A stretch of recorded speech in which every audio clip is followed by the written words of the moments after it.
Boa noite a todos, estamos começando mais um especial da Educativa. Nesta quarta-feira vamos discutir sobre o abandono dos animais.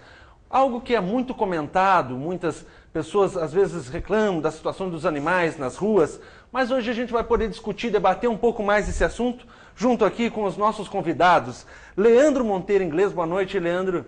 Boa noite. Ele que é médico veterinário da Gerência de Zoonoses, é isso? Isso mesmo. Então tá certo. Junto com a gente também aqui é Andressa Jacobs. Jacobs, é isso, Andressa? Jacobs. Jacobs, colaboradora da ANDA, é isso? Sim. O que vem a ser o ANDA? A ANDA é a Agência de Notícias de Direitos Animais. Certo. Que é uma ONG nacional. Uma ONG nacional, né? Que inclusive várias notícias aí, inclusive essa dos Beagles agora, que repercutiu bastante, né? Uma das últimas notícias com repercussão grande aí, também a ANDA estava junto com isso, Sim, né? acompanhando a cada minuto. Então tá certo. Daqui a pouquinho a gente vai saber um pouco mais sobre isso.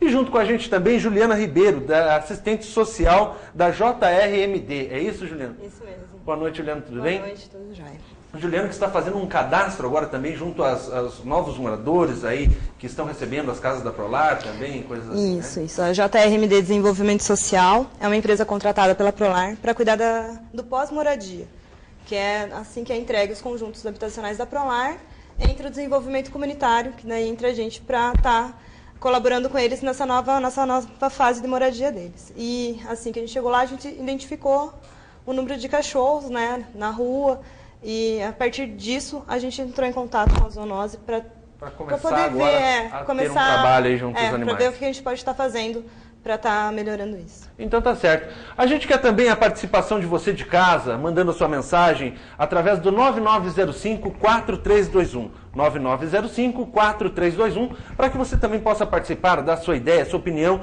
a respeito dos animais abandonados. Mas antes de mais nada, como todas as vezes do nosso especial, vamos a um vídeo que explica um pouco mais e para que a gente possa ter uma ilustração da situação dos abandonos dos animais. Tá no ponto lá? Podemos chamar?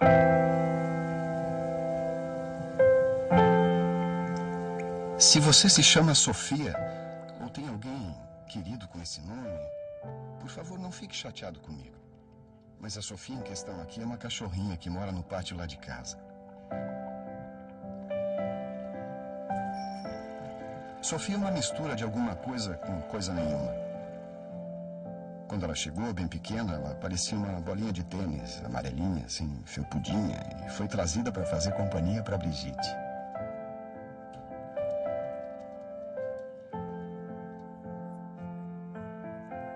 A Brigitte, uma outra vira-lata que, por sua vez, havia sido recolhida há mais tempo da rua.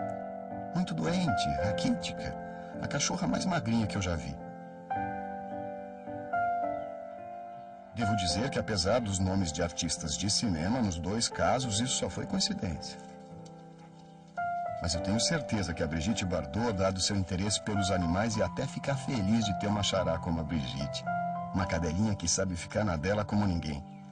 Ela sequer late para não incomodar o dono. Mas eu contava da Sofia.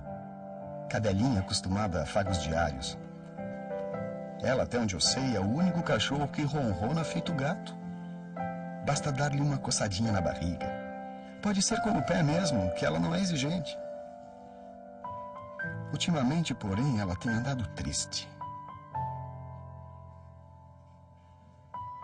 Muito triste, aliás. É que há alguns meses nasceu a minha filha. E a Sofia, eu confesso, ela foi deixada um pouquinho de lado. A Brigitte não se importa muito. Ela se acha no lucro. Casinha, ração, água, um ossinho do churrasco e passarinho para correr atrás. E tudo isso vem com um bônus extra, uma vez que a vida dela esteve por um fio. Mas a Sofia... Nesse último fim de semana, ela apresentou um olhar cabisbaixo, orelhas no chão, coisa de cortar a alma.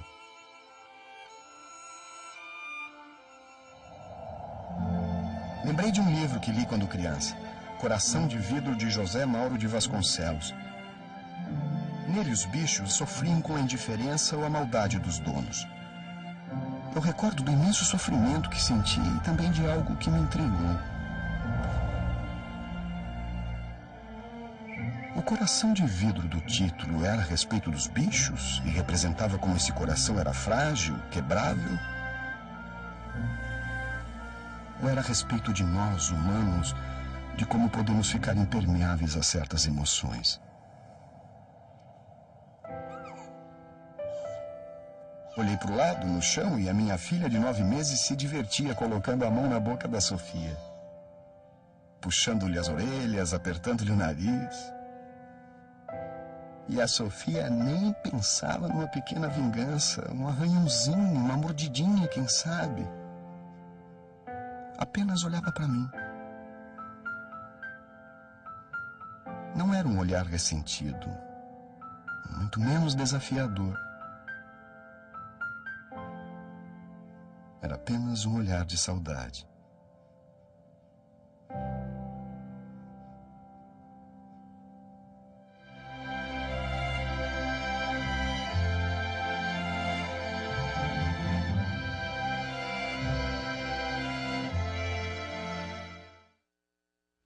E quantos olhares de saudades a gente tem aí pelas ruas de Ponta Grossa, não é mesmo?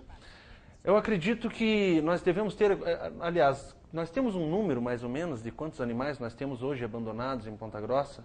Número de abandonados, não. Nós temos uma ideia que em Ponta Grossa nós temos em torno de 80 mil cães em Ponta Grossa. Agora nós não temos como dizer quantos animais estão nas ruas, porque a gente bate muito no quê? Nos cães peridomiciliados. São cães que têm dono, mas cães que vivem nas ruas.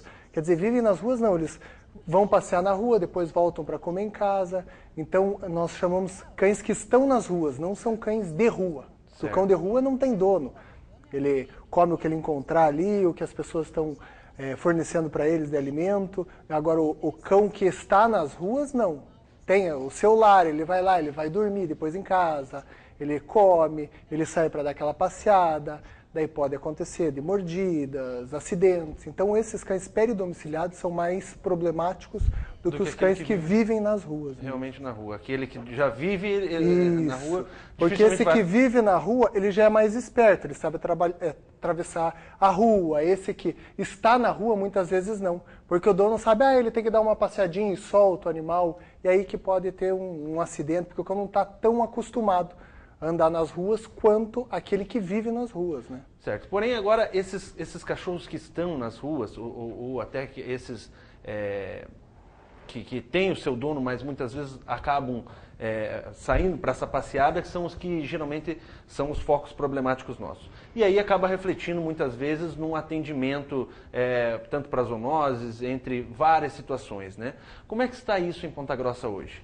Atualmente o que a gente passa para a população, que nós não fazemos atendimento a animais, porque nós não temos uma clínica para fazer o atendimento, para levar esses animais, fazer um atendimento como se deve nesses animais. Então nós fazemos casos esporádicos, dependendo do que acontece com o animal. Às vezes um animal que sofreu uma batida, às vezes só precisa de um corticoide, uma aplicação às vezes de um medicamento, e é um cão que está na rua mesmo. Então não tem o dono ali, não é localizado o dono, então a gente faz a verificação desse animal. Muitas vezes o nosso problema é, se esse animal tem uma fratura na pata, nós não podemos estar intervindo. Por quê? Porque às vezes é só uma fratura na pata. Então esse animal, se passar por uma clínica veterinária, poderia ser feita a reconstituição. Então esse animal colocaria uma tala, alguma coisa para poder fazer sarar esse ferimento dele. E no caso nosso não, nós só fazemos em casos de atropelamentos graves, aí nós teremos que fazer a eutanásia do animal. Então nós não temos os medicamentos para fazer o tratamento desses animais, principalmente em casos de ortopedia, né, fraturas ósseas, em problemas mais graves, mas que não geram risco à vida do animal. Certo. E numa situação de um ataque desse animal aí, os proprietários são localizados? Como é que fica quando...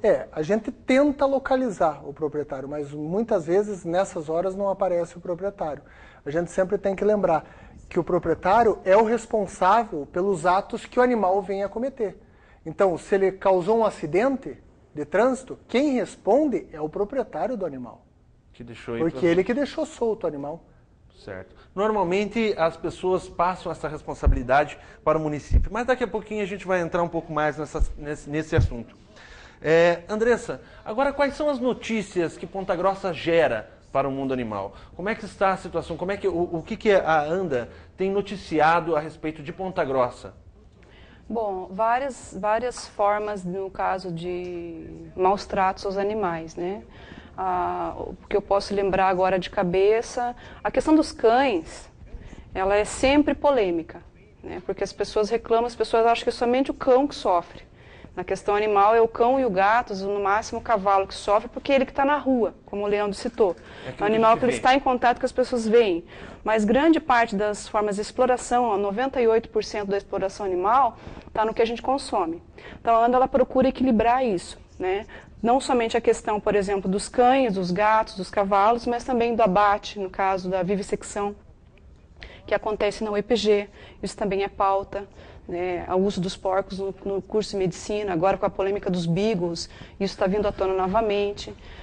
Os casos de maus tratos mesmo que acontece, a questão dos animais silvestres, o tráfico de animais silvestres. Ponta Grossa, infelizmente, é rota de tráfico aqui, né, a gente sabe. A questão da caça, né, é uma outra polêmica também, a caça de animais taxados como exóticos, como é o caso do javaporco. Então, são várias temáticas colocadas na ANDA, né, que não são pauta não somente aqui, mas de todos os locais do Brasil e do mundo. Então, mas a questão dos cães, é como eu falei, ela traz mais visibilidade em função do que as pessoas acham que é só aquilo que sofre, só esses animais que sofrem, porque elas veem nas ruas, né. A questão do comércio de animais, né, há um tempo atrás, Curitiba, foi apreendido um local que era uma fábrica de filhotes. Então são temas diversos. A questão do matadouro, eu enviei um link agora para eles, estou aguardando o retorno para ver se, quem sabe foi publicado, não verifiquei, sobre a interdição do matadouro. Né? Então são todas as formas de exploração animal que acabam acontecendo aqui. Que acaba se gerando em Ponta Grossa. Infelizmente vem mais notícias ruins do que notícias boas, porque a gente não percebe muito uma mudança de postura por parte da sociedade perante os animais. Os animais ainda são coisas, é o que eu já estava comentando. O cão, o gato, as pessoas querem, por exemplo, que a prefeitura vá lá e limpe o local e retire esse animal dali, como se fosse uma coisa. Da mesma forma que compra um animal e daqui a pouco vai jogar fora, abandonar, como se fosse uma coisa, na periferia da cidade. Isso é uma cultura somente do Brasil ou Ponta Grossa, ou o mundo inteiro pensa no animal como objeto? Inclusive, tem uma série de casos no exterior, Europa, Estados Unidos. Né? O que acontece, às vezes, são políticas de controle, de fiscalização mais efetivas e mais fortes, por exemplo, que chega a ponto de proibir. Por exemplo, o registro do animal, uma família lá, ela tem lá, todo animal, se você quer ter ele, você vai adotá-lo, ele vai ser registrado. Então, o poder público tem como saber, no caso, quantos animais são adotados. Então, há um controle maior. Mas isso acontece porque a sociedade é consumista e é capitalista. O bicho acaba sendo uma coisa. Não é só coisa aqui do Brasil. O Brasil ele teve um boom agora de explosão no caso de comércio de pets, em função do crescimento do poder aquisitivo do brasileiro. Né? Então isso no início do governo Lula e tal, começou a ter mais formas de comprar um bicho em vez de adotar um vira-lata, no caso. Só que ao mesmo tempo está aumentando o número de abandonos desses animais e aumentando a proliferação dos mestiços, que a gente sabe que é o mestiço do Rottweiler, o mestiço do Beagle ou do Poodle, que tem tanto, né? Então, do Pitbull, que muitas pessoas reclamam, mas na verdade é uma questão mais de criação. Então está acontecendo hoje uma outra dinâmica de cães, no caso, que é uma dinâmica que envolve muito o comércio dos pets. Certo. E nós temos hoje praticamente até os cavalos aí estão quase que virando nessa polêmica, já estão quase que se equiparando, pelo menos aqui em Ponta Grossa, quase que se equiparando na situação dos cães abandonados, assim como os cavalos, e gerando problemas graves, inclusive. Né? Nós temos aqui em Uvaranas, o bairro de Uvaranas, onde é quase que comum já a notícia de animais atropelados. Felizmente, pelo menos até onde eu sei, ainda não aconteceu nada grave para ambos os lados, digamos assim, tanto para o animal quanto para a família, que de repente pode se vir a perder uma família também por ali. Agora, a culpa já foi mapeado de onde estão esses animais? Não sei se nós temos alguma coisa para isso também, Leandro. Nós temos os locais mais problemáticos. Atualmente, o local com o maior número de atropelamentos de equinos é no contorno leste. Hoje o nosso maior problema está localizado lá, mas nós temos problema no Rio Verde, na Vilela, Jardim Carvalho, nós temos também aqui, para sair daqui também, próximo ali do Rancho Dallas, ali para frente, que foi o último animal atropelado também, ali que nós tivemos que fazer a eutanásia de uma égua também ali. Então, e é um risco, atualmente eu acho que está um problema maior do que os cães. Bem como você falou, hoje eu acho que está ocasionando um problema maior que os cães por causa do risco a causar uma morte mais iminente, porque o risco de você atropelar um cão e causar um acidente grave é bem menor do que você atropelar um cavalo, pelo tamanho e pela forma do animal, que tem as pernas grandes. Quando o carro atinge o cavalo, então ele joga as pernas dele para frente, então o corpo vem para trás. Então o corpo entra direto pelo para-brisa e pode prensar os ocupantes desse carro, matando por essa pressão. E às vezes pode até ser não só no ato do acidente, mas a perca de visão que você tem com o veículo, a partir do momento, dependendo da velocidade. Sim, você pode bater em outra coisa, com certeza. Mas esse é o risco maior que nós temos, porque quando você bate, o risco maior do equino entrar para dentro e matar pressionado os ocupantes do veículo. Porque certo. Um cavalo normalmente é pesado, 300, 400, 500 quilos um cavalo, então com essa pressão, com a força, com a velocidade do carro, então isso fica mais pesado ainda. Normalmente a gente vê essa responsabilidade a partir do momento que acontece um acidente, tanto que a gente teve, pelo que me lembro no início do ano, uma situação onde se tornou bastante polêmica, onde levaram um animal que foi atropelado entregue na frente da prefeitura. Muitas vezes a transferência dessa responsabilidade, a partir do momento que acontece um acidente, eles já reclamam diretamente que a culpa é da prefeitura. De quem é essa responsabilidade? Nós temos... O poder público não pode se eximir um pouco da culpa, porque nós temos que estar fazendo as coletas desses animais. Então nós estamos com um projeto, nós estamos vendo para termos um local para fazer essa coleta desses animais. Nós temos o caminhão boiadeiro, nós precisamos de um local para dar destino a esses animais, para levar, porque esses animais são diferentes dos cães. Porque o cão você coleta para castração, dificilmente a pessoa vai buscar o seu animal para pagar uma taxa. Agora um cavalo é diferente. Você coletou esse animal, a pessoa vai lá pagar a taxa para retirar. Porque o valor financeiro de um equino é maior do que um canino, certo. Neste caso. Só que a gente sabe que pelas legislações, tanto a estadual quanto a municipal, é proibido criar animais de grande porte em zona urbana. Essa espécie animal.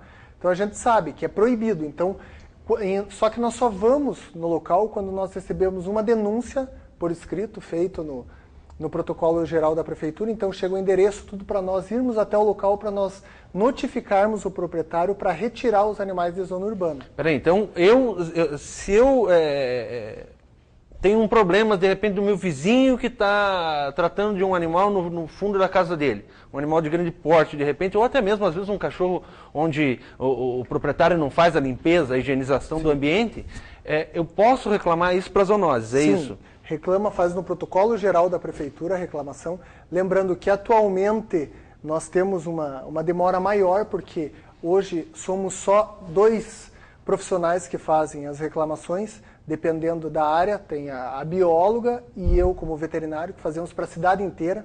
Então hoje é humanamente impossível você atender todas as reclamações, então por isso que a gente pede um pouco de paciência para a população. Mas feita essa reclamação, o município fica com um número e ele pode estar ligando para as zoonoses, cobrando, não foram ainda, como que está o meu protocolo, para a gente ir até o local, a gente faz a notificação para o proprietário, dando um prazo para ele retirar esse animal, porque zona urbana ele não pode criar. Então, muitas vezes a pessoa reclama. Ah, tem um monte de cavalo solto aqui. Se ele disser, os cavalos são de tal pessoa, nós temos como ir até o local. A pessoa mora em tal local, dá um endereço para que nós possamos ir até o local e notificar essa pessoa para retirar esses animais que estão soltos e levar num local adequado. E normalmente a pessoa quer que simplesmente o caso dela se resolva por uma mágica, mas não quer fazer parte daquilo, não quer realmente reclamar. Sim, ele não quer dar cara para parecer que ele está reclamando. E muitas vezes reclamando no lugar errado, porque, por exemplo, se eu ligar para uma rádio reclamando ou para um meio de comunicação, não quer dizer que essa informação vai chegar até você. Muitas vezes você pode buscar essa informação no jornal, mas entre você ler o jornal e estar atendendo uma ocorrência, eu acho que é mais certo você estar atendendo a ocorrência e principalmente as pessoas reclamarem no local certo. Bom, a gente vai para um rápido intervalo, a gente volta já já. Continue acompanhando hoje o nosso especial da Educativa sobre os abandonos dos animais.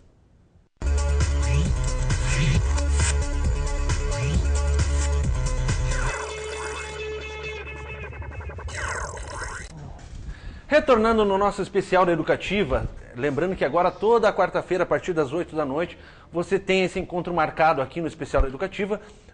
Na próxima semana, se não me engano, o Marcelo Ferreira vai estar trazendo para vocês o tema AVC. E sempre acompanhe aí, porque a cada quarta-feira vai ter um tema especial para vocês. Agora, continuando o nosso tema de hoje, os animais abandonados, nós vamos a uma matéria da Ana Cláudia Gambassi sobre o abandono dos animais em épocas de férias, principalmente. Vamos lá. A pequena Bacê e sua companheira são exemplos de uma atitude que aumenta de incidência nesta época do ano: o abandono de animais de estimação. Época de férias e as pessoas às vezes não sabem o que fazer com seus animais de estimação e tomam a pior atitude, que é abandonar. Assim como elas, muitos animais são deixados pelos antigos donos. Além de cruel, o abandono é um crime e deve ser denunciado. Para denunciar é preciso que haja prova ou testemunha. Seria interessante, se a pessoa vê um abandono de animal, fazer foto ou resgatar o animal. E se for um carro, por exemplo, pegar a placa do carro, que pela placa a gente tem como localizar o proprietário, e aí tomar as providências cabíveis.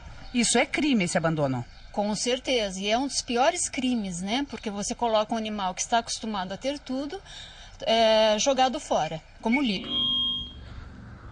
Nossos animais abandonados. Agora, resta saber, assim, tem muita reclamação. Animal abandonado a gente vê bastante. Agora, reclamação oficializada, tem muitas também? Tem bastante. Quantas reclamações chegam por mês para a zoonose? Em relação a animais, eu acho que em torno de